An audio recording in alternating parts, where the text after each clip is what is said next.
Hi everyone, this is Casper the Boy Diviner here today, and I've decided to show you guys my full deck collection, part by part, just like how Boho Tarot did. And I'm starting off with all my black based decks, the darker decks that I have. And I hope you guys enjoy. I'll be going through each deck and talk about, what I feel from them, if I've connected with them well, things like that. Alright, I hope you enjoy this.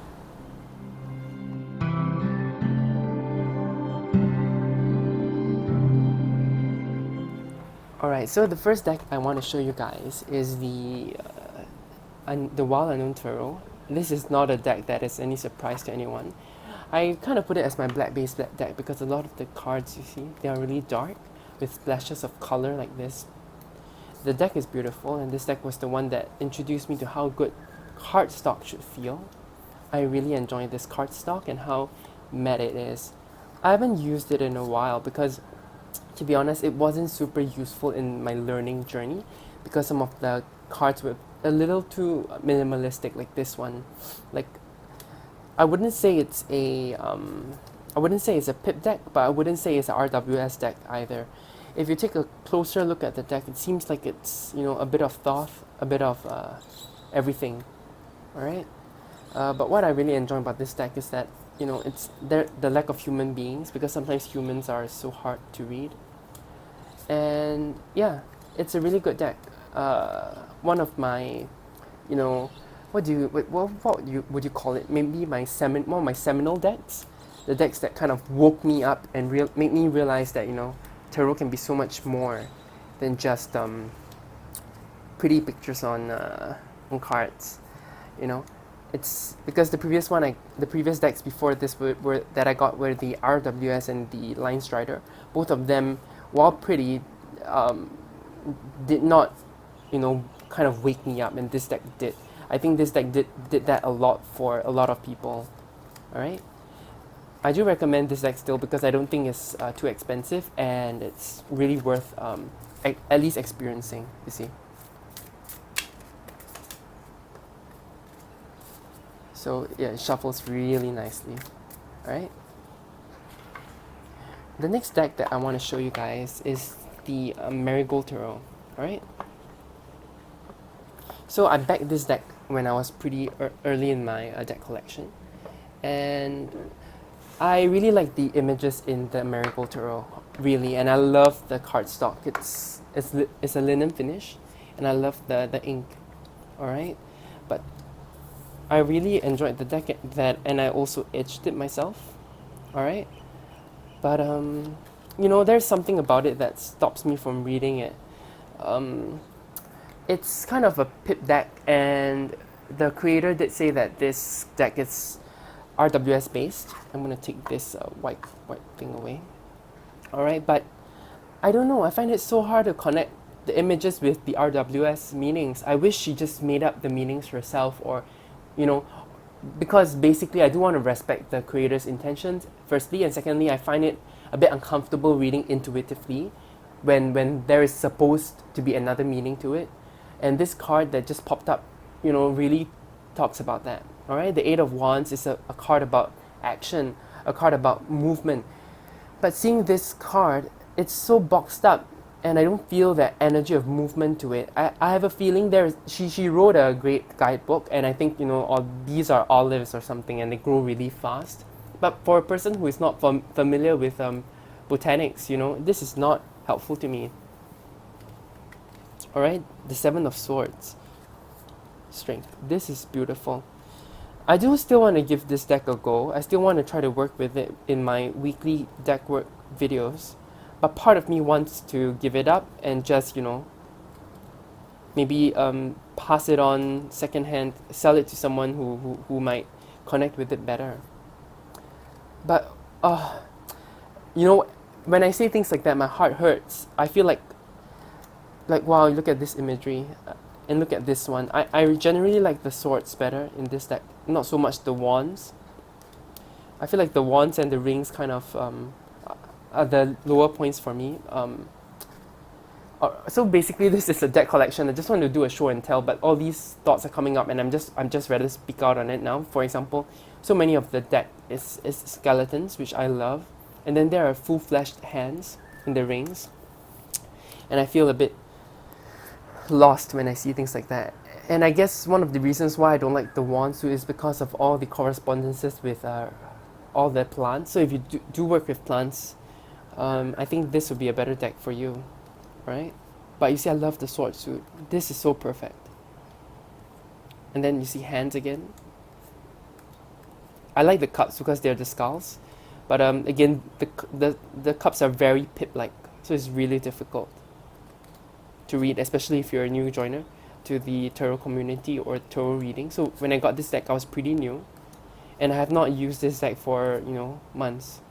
I feel like looking through these images again, my heart is honestly aching right now, because before doing this video I didn't even bother to take a look, but now looking at it my heart is aching, and I feel like this deck deserves a second try instead of me passing things on.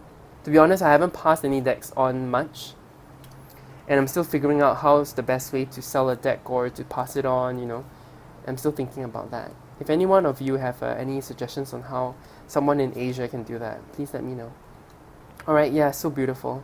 Even though, you see, I don't get it. I don't get the Three of Wands. Your Page of Swords is beautiful. Look at all the roses coming up from his skull. There's one card in the deck, I think the Chariot. I don't know if I've passed it yet. But you see, I love sunflowers, but I don't see the Nine of Wands from here. I've done a review on this deck, and I think I mentioned all of this before, alright? But yeah, my stance has not changed, and maybe I should be working with this deck a bit more. Is the Chariot. So I love most of the imagery, and I love the cultural things about this, deck, because I think it's based on Punjabi culture. But then the Chariot is riding a bicycle, and I just don't get it. I love the halo. I just wish this wasn't. I wish there was a horse skeleton or something. Okay, so that's it for the Marigold Tarot. Still a lovely deck, and I'm sure many people will enjoy it. It's just so far I haven't been able to connect with it as much as I would like, which is my heart is aching right now just talking about that. Alright, now to the next deck. It is the Neon Moon Tarot. I believe I've just shown this deck in my daily work, my weekly deck work video, and I really enjoy this deck now. I'm glad I gave it a second shot, because honestly I was also thinking about letting this one go. I've itched this deck as well. Alright?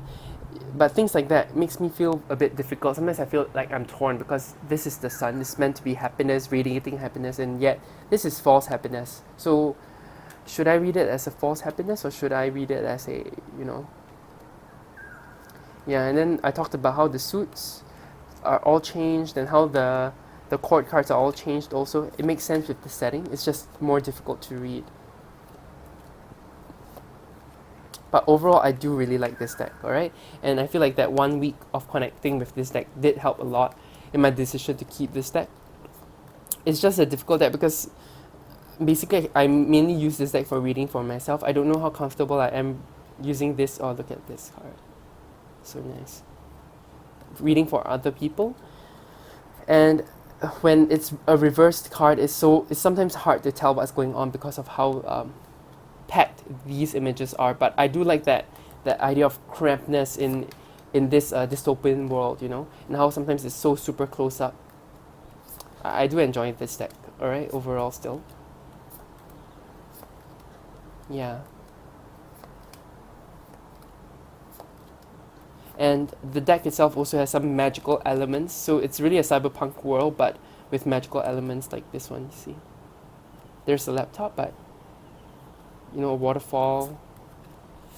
I think one of the cards that really has that magical feeling was I think the Nine of Wands. So let me see if I've passed that.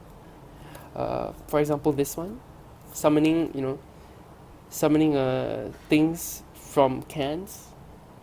Could be hallucinations, because this is like the Seven of Vials. But yeah, overall I really enjoyed this deck. Alright, I hope more people know about this deck and buy it. He has also created new images for certain cards and I think I honestly like the redesigns more, but right now I'm not gonna get them until I make sure that, you know, I can connect with this deck better. The next dark deck I want to talk about is the Persephone Tarot. Alright, I was really hyped for this.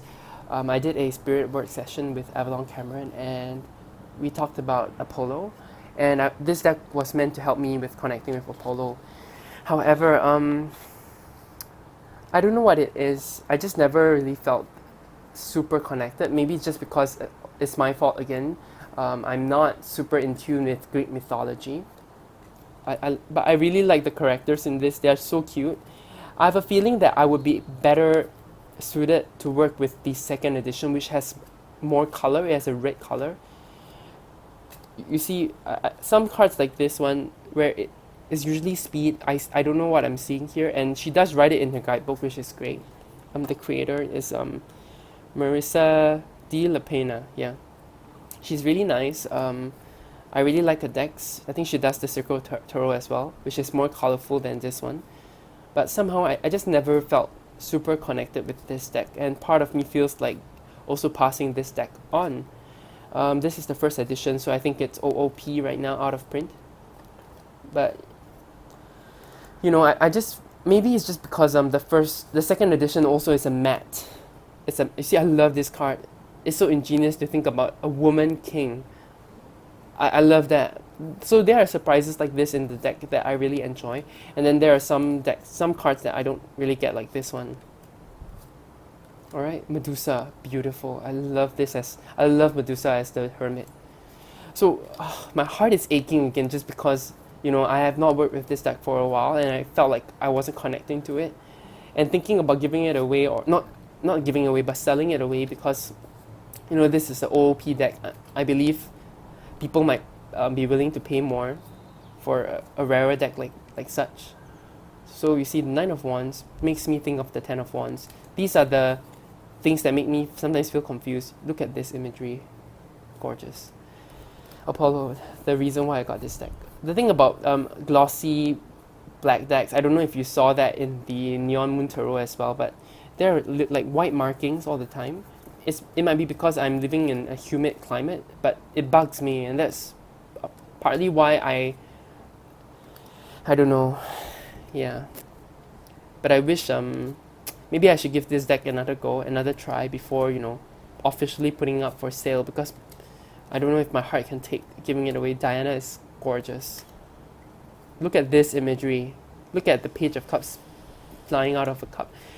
My heart really tells me, like, not to give this deck away, but my heart tells me not to give anything away. So sometimes it's so difficult. I don't know how people move decks forwards. So you see, I kind of wish the cards looked like that, and that the cards were matte.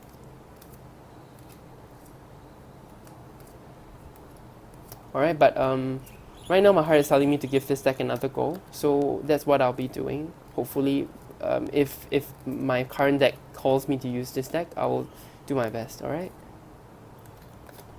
What a beautiful deck. But I'm not sure if the second edition is still on sale. I'm not sure if you know, if she's ever gonna make this black deck again. If anyone has a deck like if anyone has this Persephone deck and connects with it really well, if you have any tips, please share. Yeah. And then the last black deck I wanted to show is the True Black Tarot. Alright? This deck, I think, is no stranger to anyone. Okay, it is a beautiful deck. The thing is, I got the misspelling one, and because of that, you can tell that this card, I fucked up. I shuffled and it tore a little, so that's on me. Maybe I should just re-edge it a bit. But there are two editions of this deck. The one with the misspelled Hierophant card, and the one with the correct spelling. And the one with correct spelling, you know, he didn't use spot glass, he used transparent foil. So I would recommend everyone to get that version of the deck if possible, because it shuffles much more easily. I have a friend who has that deck, so I actually shuffled it and it felt so nice. Alright, and this one with the spot glass, it's a little difficult to shuffle. Alright, I mean, it could be me, but it feels a bit rubbery. It feels like there's a lot of friction between the cards. Alright, at the same time, Yeah, you know, the difficulty in shuffling always makes it harder for me to pick the deck up. But the imagery here is really honestly fantastic. Alright, we can go into the cards. And the little guidebook, I think I did a quick walkthrough of this before. The little guidebook is so good. Alright, because he really explains the reasoning for some of the things he done. Alright. Look at that. Look at the Ten of Swords. The new beginning. That's beautiful. I love the gold. I love the touches of red. The black and white. Look at that. One of my favorite cards in this deck is the Death card, I think, because it has the Tao Te Ching. And all the mages have all these little touches at the back. Alright, and it's completely matte, which I really enjoy. Oh, look at this card. Beautiful.